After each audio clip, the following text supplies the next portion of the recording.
आज के अध्याय में हम पढ़ेंगे भारत की मिट्टियाँ।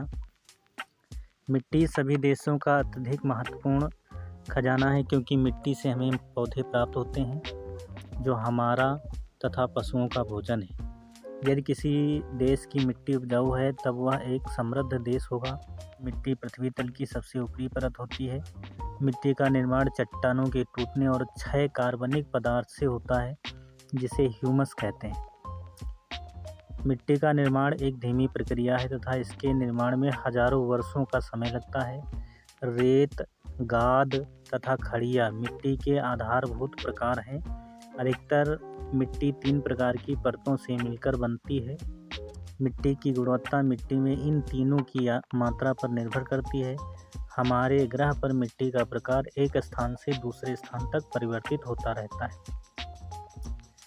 मिट्टी में कणों के आकार के आधार पर इसके निम्नलिखित प्रकार हैं। पहला प्रकार रेतीली मिट्टी है। इसमें क्ले तथा गाद के साथ 80% रेत होता है। रेतीली मिट्टी के कणों के मध्य हवा का खाली स्थान होता है। रेत के द्वारा जल शीघ्रता से सोख लिया जाता है। यह जल की कम मात्रा को ही धारण कर सकता है। रेतीली मिट्टी में ज्वार की कृषि की जाती है। इस मिट्टी में ककड़ी तथा करेला भी उगाया जाता है, क्योंकि इनकी जड़ों को अत्यधिक हवा की आवश्यकता होती है। गेहूं भी सिंचित रेतीली मिट्टी में अच्छी प्रकार उगता है। दूसरे प्रकार की मिट्टी है चिकनी मिट्टी। क्ले मिट्टी को चिकनी मिट्टी भी कहते हैं, क्योंकि इसकी आर्द्र प्रकृति के कारण इसको पतझड़ के महीने में बीज बोने के लिए तैयार किया जाता है। क्ले मिट्टी की जल धारण करने की क्षमता अधिक होती है। तीसरे प्रकार की मिट्टी होती है बलुई मिट्टी। इस प्रकार की मिट्टी में 50% रेत, 15% क्ले तथा अत्यधिक ह्यूमस होता है। या अधिक जल और हवा धारण कर सकती है। ह्यूमस में पर्याप्त खनिज होते हैं।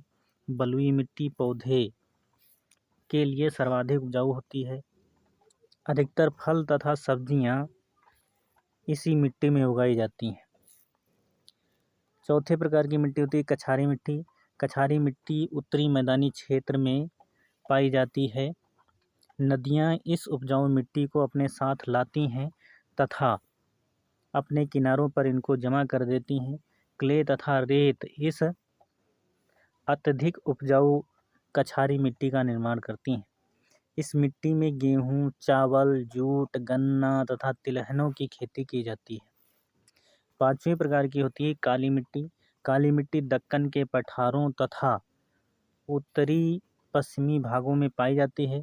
यह ज्वालामुखी चट्टानों के लावे से बनती है। यह मिट्टी चिकनी होती है तथा जल को लंबे समय तक धारण कर सकती है।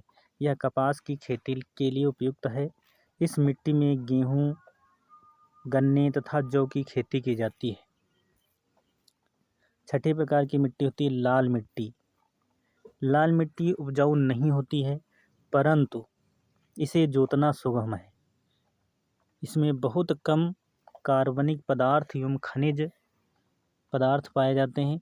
लौह कणों की उपस्थिति के कारण इस मिट्टी का रंग लाल होता है। इस प्रकार की मिट्टी तमिलनाडु, कर्नाटका, केरल, महाराष्ट्र, आंध्र प्रदेश, मध्य प्रदेश, बिहार तथा पश्चिम बंगाल में पाई जाती है। इस मिट्टी में मूंगफली, जौ, तंबाकू तथा सब्जियों की खेती की जाती है।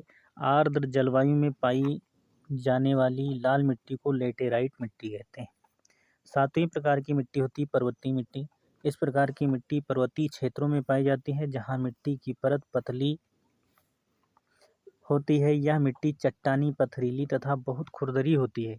यह उपजाऊ नहीं होती। इसमें कंकड़ तथा पत्थर पाए जाते हैं। इस प्रकार की मिट्टी बागों के लिए अच्छी होती है, जहाँ पर फलों के वृक्ष उगाए जाते हैं।